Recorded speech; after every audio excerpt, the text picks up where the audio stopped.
যদি তারা সোজা আঙ্গুলে না বুঝে, তারা পাকা করে আঙ্গুল তাদেরকে বুঝাবো ইনশাআল্লাহ আমরা।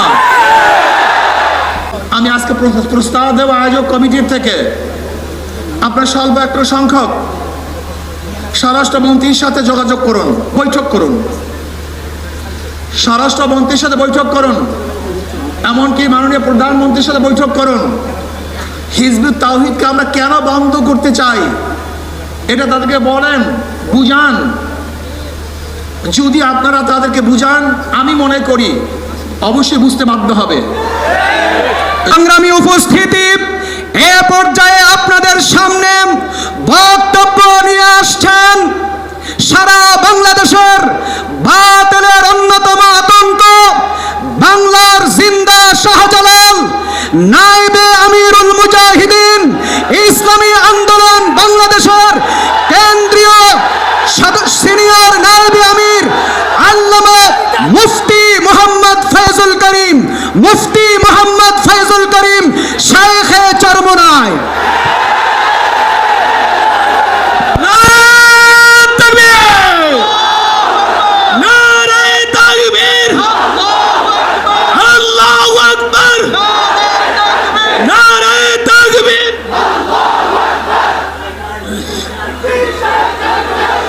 আসসালামু আলাইকুম ওয়া রাহমাতুল্লাহি ওয়া বারাকাতুহু। নাহমাদু ওয়া নুসাল্লি আলা রাসূলিহিল কারীম, আম্মা বাদ। ফাআউযু বিল্লাহি মিনাশ শাইতানির রাজীম। বিসমিল্লাহির রাহমানির রাহিম। কুনতুম খায়রা উম্মাতিন উখরিজাত লিন-নাস তা'মুরুনা বিল মা'রুফি ওয়া তানহাউনা আনিল মুনকার ওয়া তু'মিনুনা বিল্লাহ। সাদাকাল্লাহুল আলিয়্যুল আযীম। সবাই বলে সাল্লাল্লাহু আলাইহি ওয়াসাল্লাম। আয়োজকদেরকে ধন্যবাদ, দিন প্রিয়, ইসলাম প্রিয় সবাইকে ধন্যবাদ। শুকরিয়া জ্ঞাপন করছি যে অন্যার মোকাবেলার জন্য আমরা সোচ্চার এখনো আছি।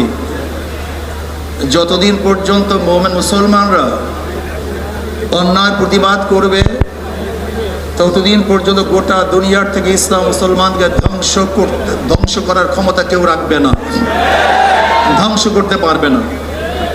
কিন্তু যখন আমাদের মধ্যে প্রতিবাদ বন্ধ হয়ে যাবে, ইসলাম ধ্বংস হয়ে যাবে। যাই হোক, হিজবুত তাওহীদ কি ও কেন, এদের বিরুদ্ধে আমরা কেন সম্মেলন ডেকেছি, কেন এসেছি, বক্তাগণ এতক্ষণ পর্যন্ত বক্তব্য দিয়েছেন, নিশ্চয়ই আপনারা উপলব্ধি করতে পেরেছেন। আমি মনে করি এই সম্মেলনের দুইটা দিক, হয়তো হিজবুত তাওহীদ জিরো হবে অথবা হিরো হবে, হয়তোবা জিরো হবে অথবা হিরো হবে।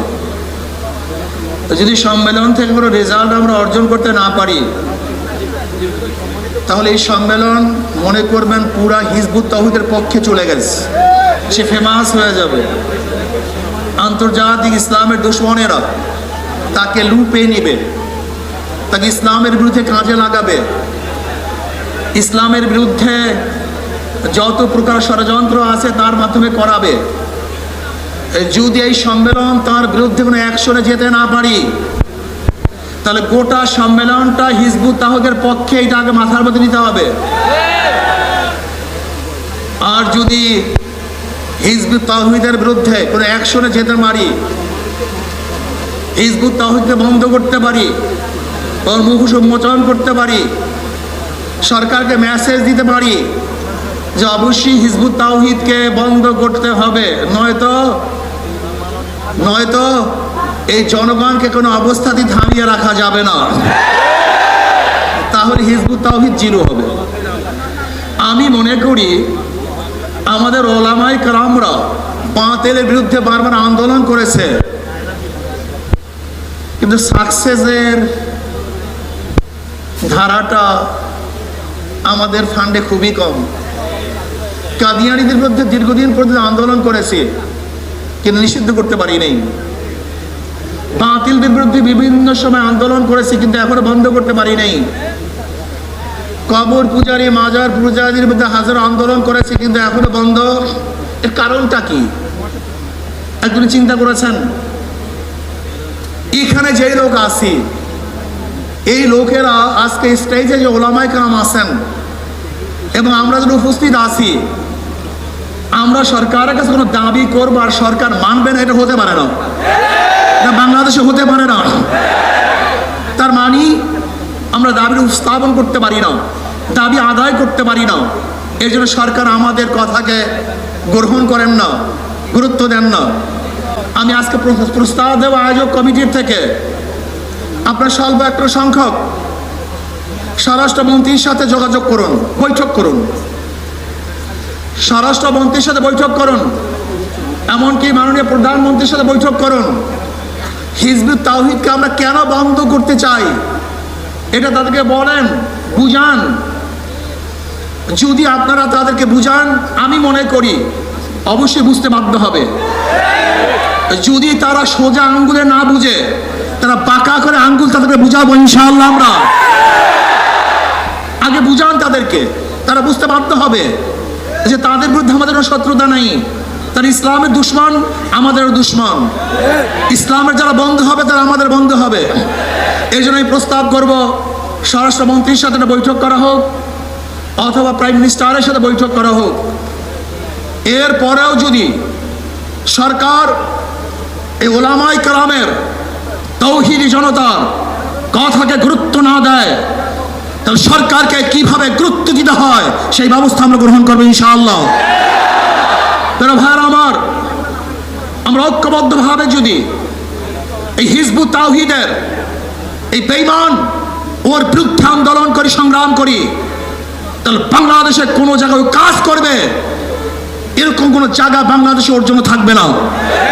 সমস্ত জায়গা বন্ধ করা হবে, ওর প্রদর্শনা বন্ধ করা হবে, ওর কাজ বন্ধ করে ইনশাআল্লাহ হকের দাওয়াত গোটা বাংলাদেশ আমরা ছড়িয়ে দেব।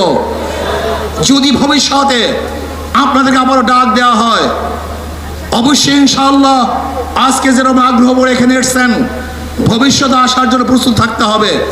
শুধু হিজবুত তাওহীদ না, বাংলাদেশে যত ভণ্ড আছে, সাহাবা বিদ্বেষী আছে, নবী বিদ্বেষী আছে, ইসলাম বিদ্বেষী আছে, ওলামায়ে দেওবন্দকে যারা পছন্দ করে না, ওলামায়ে দেওবন্দের বিরুদ্ধে যারা কটূক্তিমূলক কথা বলে, যারা আল্লাহ আল্লাহর রাসূলের বিরুদ্ধে কথা বলে, ইসলামকে ধ্বংস করার চক্রান্ত করে, বাংলাদেশের সমস্ত মানুষ ঐক্যবদ্ধভাবে তাদের বিরুদ্ধে লড়াই করবে, আন্দোলন করবে ইনশাআল্লাহ। এর জন্য আসুন ঐক্যবদ্ধভাবে সবাই মিলে জিলে ইসলামের দুশ্মনের বিরুদ্ধে আন্দোলন করব, সংগ্রাম করব। আল্লাহ পাক রব্বুল আলামিন এই আন্দোলন এবং সংগ্রামে হককে বিজয় করার আন্দোলনে সবাইকে শরীক থাকার মতো, ঐক্যবদ্ধ থাকার মতো তৌফিক আল্লাহ পাক আমাকে এবং আমাদের সবাইকে দান করুন। যারা আয়োজন করেছেন, এসেছেন, সবাইকে ধন্যবাদ জ্ঞাপন করি। আমার বক্তব্য শেষ করছি। ওমা আলাইনা ইল্লাল বালাগ। আসসালামু আলাইকুম ওয়া রাহমাতুল্লাহি ওয়া বারাকাতুহু। সবাইকে ধন্যবাদ। সম্মানিত উপস্থিতি, এ পর্যায়ে বক্তব্য রাখছেন খেলাফত আন্দোলন বাংলাদেশের